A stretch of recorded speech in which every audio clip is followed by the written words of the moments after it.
present to you Coach Schottenheimer. Brian is a guy that we've got an awful lot of faith in to come in and run our offensive team, and just thankful that he has decided to work his way into the college ranks and choose Georgia. So with that, I was going to give Brian just a second to say a little something, and then we could start letting you guys ask whatever questions you want. Yeah, I'm just I'm thrilled to be here. This is kind of a dream come true to get back into the SEC at an elite program, and appreciate Coach Rick and everybody giving me the opportunity, and really excited about it. Okay, questions for either? Coach Schottenheimer, Chief Powers, Atlanta Journal-Constitution. Obviously, the biggest question, everybody, you've had a long career in the NFL. Why college? Why now? Well, obviously, college is something I've looked at for the last couple of years. When I left the Jets, had an opportunity to interview with Coach Saban down at Alabama. Ended up choosing to go to St. Louis. Last year, I actually interviewed for the Vanderbilt head coaching job, and came up short with that. But it's been something that I've been looking at for a while. I mean, I played in the SEC. I love college football.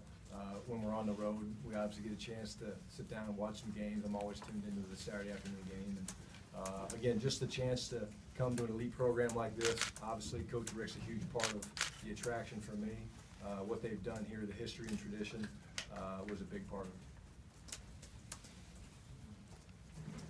it. What do you anticipate the difference in styles being as far as handling players at this level and the NFL level? Well, obviously, again, I think it all starts with just the relationship. You know, I look forward to getting to know these guys. Again, I think they'll find out about me. I'm an upbeat, positive guy, but at the same time, there's going to be work that's going to be done. We're going to roll up our sleeves, get to work. But I look forward to that part. I really do. I look forward to getting a chance to mentor some of these young men. I have two small children of my own, and again, I take very seriously the fact that I believe in the fact that I'm a good person, high character, good morals, and I try to pass it on to people, and look forward to working with these young men and helping them become better student athletes. What are your thoughts on the quarterbacks you've got coming back? Again, just kind of getting into the process now, kind of getting through some of that stuff. Spent quite a bit of time on recruiting film, to be honest with you. But talking to Coach Rick and the staff, obviously we know there's a few guys, a couple guys starting to stick their nose in. Just met Bryce. Give you some more information on that here in the next little bit. Coach, you talked about getting back into recruiting. You've been away from that for like 9 years. You think you're quickly learning that it's a lot different from what you well, back then? Yeah, it's certainly different.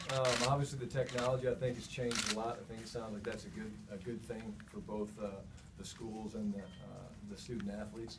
But again, the biggest thing again, obviously, is developing relationships. Obviously, the school here, the university here, speaks for itself, and what they've done here, obviously, is time tested. So, looking forward to getting into it. Again, the exciting thing for me is I'm coming into a situation with a great staff. A lot of guys already in place, and that's a big benefit for me. Brian, do you feel like your situations in the past where you worked with the young Drew Brees, Phillip Rivers, and in this past year with the Rams, that helps you transition from the pro level where it can get a little complicated to dealing with 18, 19, 20-year-old guys? Absolutely. Again, it seems like wherever I've gone, there's always been young quarterbacks. With that comes a challenge, but at the same time, it's fun. I mean, that's a passion of mine. I love working with quarterbacks. I love developing quarterbacks. Drew has become one of my best friends in the world.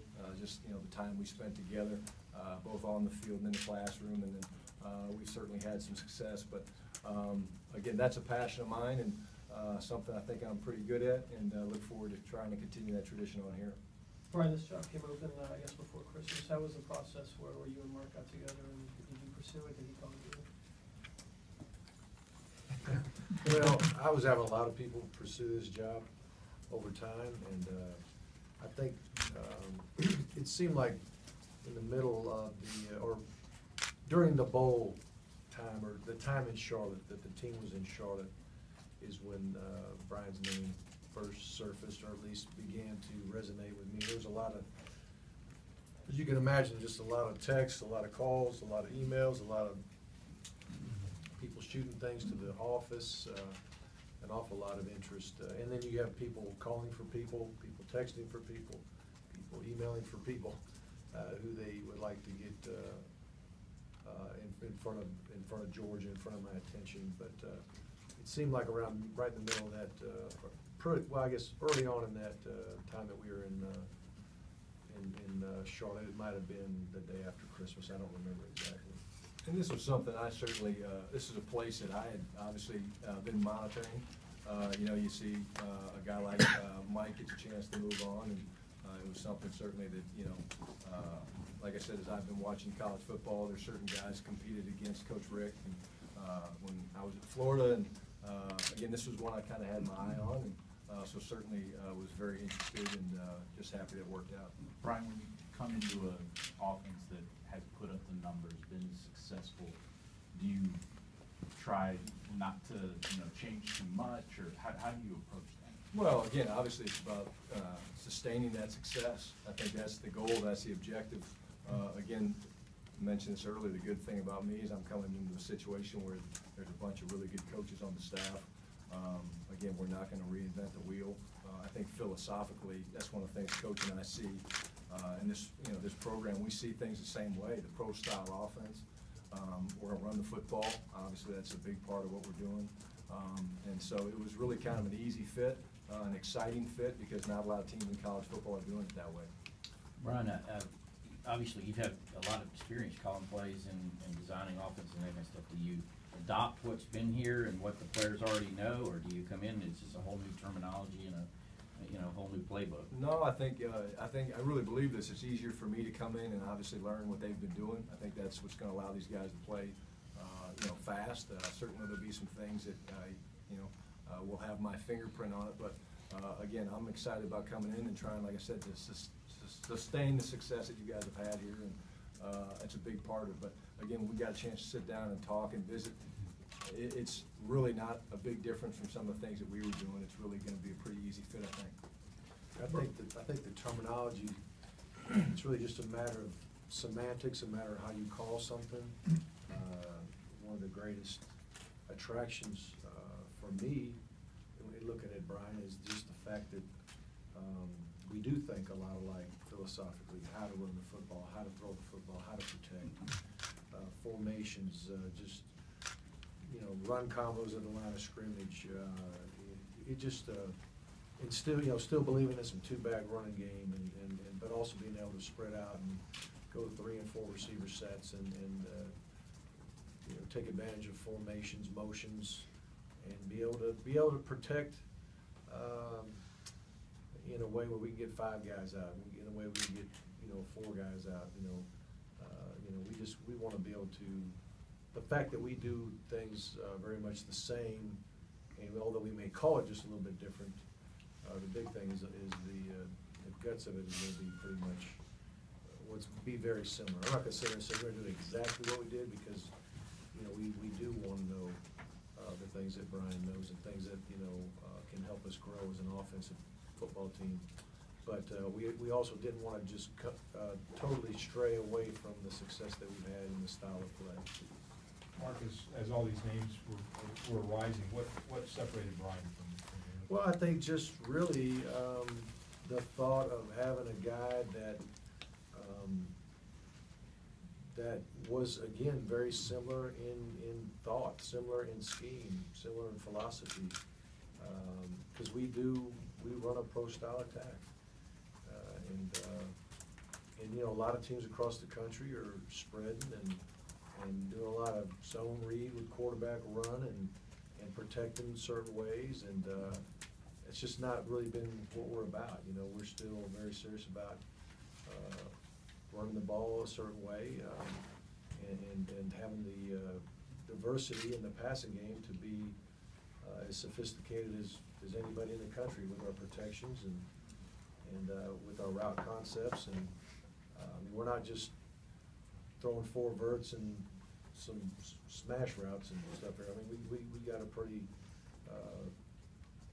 intricate passing game and protection scheme, and we put a lot on our quarterbacks to make decisions at the line of scrimmage, and you know, I just think philosophically we're very much the same. Who was the better college quarterback? Ooh. I'm gonna let you take that one too. You'd have to ask my mom. On that. We probably had similar careers. Yeah, I was saying, I don't know if there's the same kind of career, almost same kind of career. Similar, we had similar careers, yeah. Yeah. Not very I'll be exciting hon- I will careers, be right? honest. Not very exciting careers. I'll be honest, there's a couple things that came up already that we had to get squared away right off the get-go. He started, somehow the term Gatorade got brought up, and I said, we're actually Powerade here. And then we talked about the game that we have in Jacksonville, and he did refer to it as the Florida-Georgia game, and I said, that's rule number 2. It's the Georgia-Florida game. That almost did me in, truth be known. That almost did me in, so I've been watching it real close from that point on. Just kidding, but you know, it's obviously, we think it's a really good fit. We're excited. It seems pretty evident, you talked about the Vanderbilt head coaching job, you had some NFL head coaching interviews as well. I mean, I guess ultimately that's remains your objective, your goal, career objective, to become a head coach? Well, you know, again, obviously I'd love to become a head coach at some point, but again, I've also realized that, you know, the most important thing for me now is to be in a good spot, a place I believe in, a person I believe in. In this case, I'm thrilled about college football. I see it as a new journey, new start, new journey. Really excited about it, and I see myself in this game for a long time. Brian, you referenced the staff you're going to be joining. And this might be for market, or y'all pretty sure the other 3 are going to stay the same offensive staff-wise in terms of positions and the coaches? Right at this moment, that's where everybody is, yeah. I mean, I don't see anything, I mean, you never know what anything, you know, what tomorrow will bring for anybody. But right now, we're solid. And what would you be looking for that last spot, the opening that you do have on the staff? Well, the offensive line coach, obviously, we gotta make that hire. And again, we gotta, you know, talking with Coach Schottenheimer, it reminded me of when I first became coordinator at Florida State. And, you know, I think every coordinator who's a quarterback's guy wants to make sure he's got the right offensive line coach with him, and knowing how important that hire is for not only the coordinator, but the team in general. And so we're just trying to do a good job of finding the right fit. And we've got really,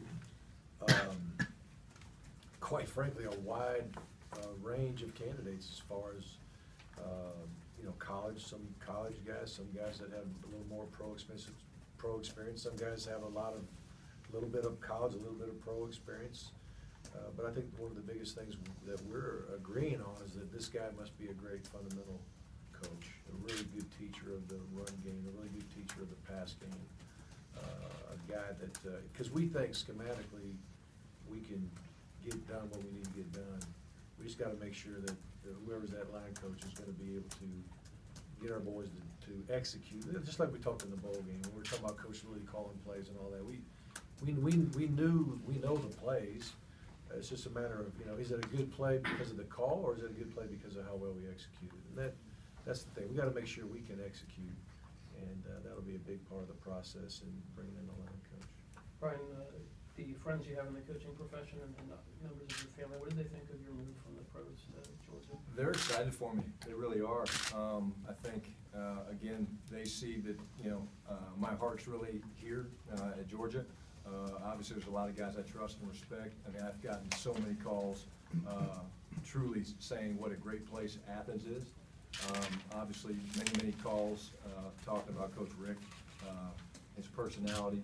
Again, I think that's important in this profession, that you know, not only believe in the people you work with, but that you respect them. Obviously, I have a lot of respect for him, the program, the way that it's carried itself. But everybody that I've talked to, you know, truly the people that I care about, I think it's a great move for me and my family. My family's thrilled. My wife's actually here probably spending money right now looking at houses and things like that.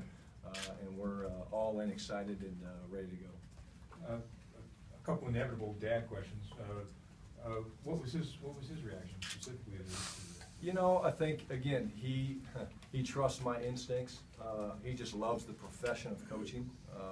I think he's really excited that I'm going to, again, another great place. I think he's always seen himself as a teacher, so I do as well. And I think, again, starting to train 17, 18-year-old young men, student athletes, is an exciting challenge for me that he's really excited for me, very fired up.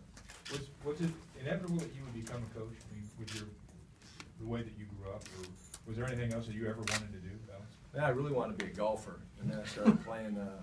I started playing football. My hands started getting beaten on, and I couldn't really play quite as well. But you know, truly around the age of 18 or 19, actually that's why I transferred from KU to Florida. Is I wanted to go down there and kind of learn the pro style offense from Coach Spurrier.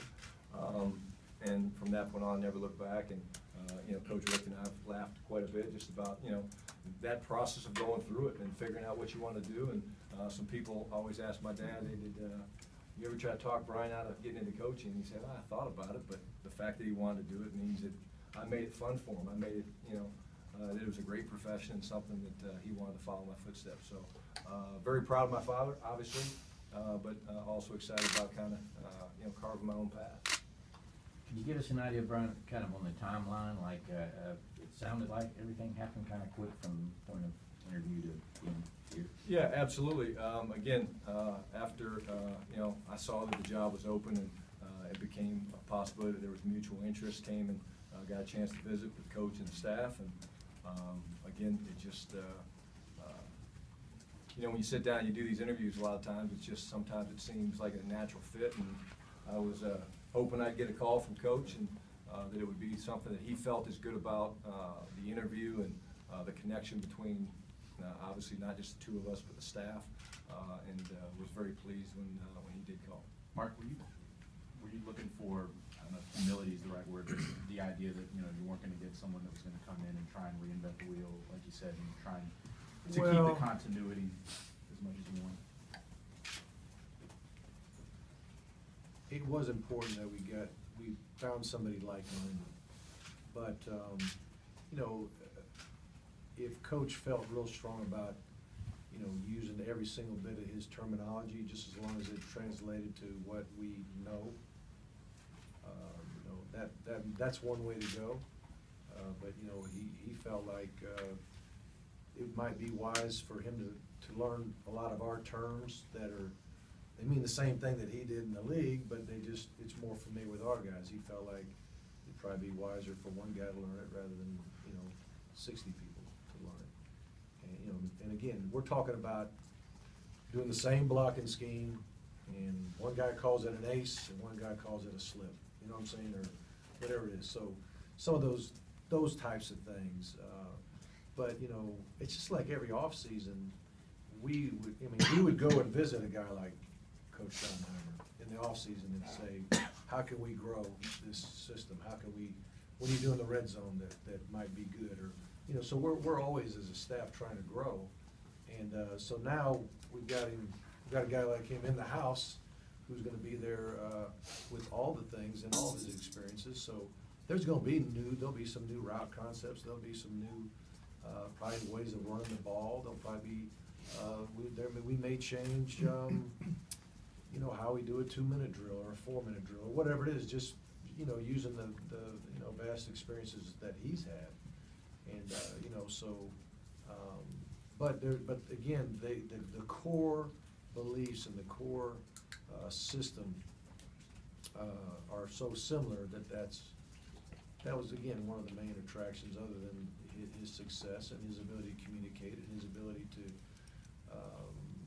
you know, he, quite frankly, won over everybody on our staff throughout the interview process. It took about 4 to 5 hours, and he was outstanding. Was that Monday? It was actually Tuesday, I think. Tuesday. So all your assistant coaches or just offensive coaches? No, the whole staff was there. Right, first question, has it been, I guess, 10 years since you got the cancer scare, right? Yes, because my son's 10, yes. Yeah. Yep. Something like that is bound to affect how you approach your job and your life afterwards. How did that affect you long term? Other than it scared me in the beginning, my wife was pregnant at the time with our son Sutton. You know, kind of caused you to take pause a little bit, but truly, other than taking 2 pills a day to replace my thyroid that's no longer there, it really hasn't changed me at all. You know, again, I think I have a strong faith that's probably goes back to that as well. But it really, you know, again, I'm aware of it. My wife actually reminds me of it more than anybody else if I go out and have a big meal and throw a little too much on some food or something. But again, obviously very healthy now and blessed that it wasn't that big of a deal. Yeah. Mark, how important it also is it to have a coach who can go into a home now and say, hey, I've coached all these NFL quarterbacks? Oh, there's no doubt, great teacher quarterback play, and that was, you know, I asked a couple just very fundamental quarterback fundamental questions, just to kind of hear how he communicates, how he would communicate that to a young quarterback. You know, you get the impression, once you get a guy who's NFL caliber, you're not teaching him how to take a snap from center necessarily. You might say, well, this guy knows what he's doing in certain areas, but that's one of the first points he made. He said, we start from ground zero every camp on every fundamental that you know, that is important to a quarterback play. And we talked a little bit about, you know, how do you teach just the form throw, the fundamental of throwing from point A to point B. I just wanted to hear how he would articulate that, and just very precise in how he would determine it, but very simple, where guys can understand it. And you know, so I think that you know, I really enjoy the fact that he has coached some great ones. I think it's exciting to our guys currently, and I think it's exciting to, you know, quarterbacks in the future that are looking at Georgia. But not only that, I think when you're the coordinator, not just the quarterbacks coach, you've coached this receiver, this tight end, that running back, these offensive linemen over the years, and competed against guys that our players and our recruits idolize or they look up to. You know, so to have that experience and for them to know this guy, because I think a lot of players, you know, most all players aspire to be in the NFL, and they want to hopefully be developed to get there. Well, now they know in Brian that he's been there, he knows what it takes, and he knows what it takes to once you get there to stick there. So all that's a real positive thing for recruiting, no doubt. Brian, about your time with the Rams, and was it all frustrating or disappointing to leave when you had such a frustrating season with not having Bradford for a single snap? Well, obviously, again, I'm awfully proud of the things we were able to do. We certainly had our fair share of adversity. You know, St. Louis is a great team. Coach Fisher obviously has been great to me and my family. So yeah, that's the bittersweet part of it. In terms of, you know, obviously losing Sam, you know, the last couple of years was difficult, but it's the next man up philosophy that you have to understand in this profession that we're in. It happens. But again, it wasn't as much about St. Louis as it was about this opportunity and this place and the chance to come here and coach with this guy that, you know, really got me excited. Again, the great thing about this profession, whether it's coach to coach or coach to player, is those relationships, the guys you go to battle with each week, the guys you work with so closely, those relationships never go away. You know, you hold on to them tight, then when you see them out on the road or you see them, you know, down the line and compete against them at some point, it's great to go and just check in and ask about families and things like that. So some great memories, obviously, but really looking forward to this new chapter. What do you view as the biggest difference from NFL to college? Where are you kind of focusing on where the adjustment will be? Will it be recruiting? Will it be? Well, I think obviously recruiting is the biggest difference. I mean, football is football. You know, again, like Coach talked about, I mean, we can sit here and talk, you know, run schemes or pass protection schemes, and regardless of what you call it, that's not a huge difference. But the recruiting part of it, I'm really excited about. I mean, really excited about. Again, obviously, being in a place like this, you know, they almost sell themselves, and so again, excited to get here. And we spent a lot of time on the phone last night, just trying to get up with a lot of the offensive players that we got committed and others that were working, but we got going on the recruiting end of it. Really, that's the first thing we've done so far. What can you do recruiting wise so far? I mean, I know you got to learn the thing. And he came in, took the test, Passed it, yeah. Passed the test, and was able to, get on the phone. And nowadays, you can DM or direct message a kid and ask him to call. I had already tweeted everybody about the hire. They kind of heard about it. I asked if they had heard about it, and if they wanted to know more about it, they could give me a call. And then that was a couple days ago. And then when Brian was in last night, I told him, he's sitting right here with me. If you want to meet your new offensive coordinator and say hello to him, give me a call. And so a bunch of guys took me up on that. Did you have to see anything, or is there anything in the interview process to make you comfortable that, he's gonna be able to hit the ground running and recruit well? Well, he's a great communicator. There's no doubt about that. His experiences have got to be exciting for any young player to want to, gain knowledge from a guy like Brian, who has all these experiences in the NFL and even at the collegiate level. So, I think you can even just read some of the comments of some of the recruits and, about what do you think about this, what do you think about that, and I think there's been nothing but a positive spin and a lot of excitement on that. I think recruiting is about relationships, recruiting is about communicating, recruiting is about being honest with people, building, like we mentioned before, building those relationships and trust. And then also, people have to believe you're competent at what you do. They have to believe that somehow the University of Georgia and this coaching staff can help me develop into the best player, the best person, the best student I could possibly be. And that's what we've been selling since, 2001, and that's what we'll continue to sell. And Brian, Brian was very sincere, because we asked him some questions as a staff, about, making the transition. And I think Brian's very sincere about wanting to be significant in the life of young people. And that's kind of what's kept me at the college level my entire career.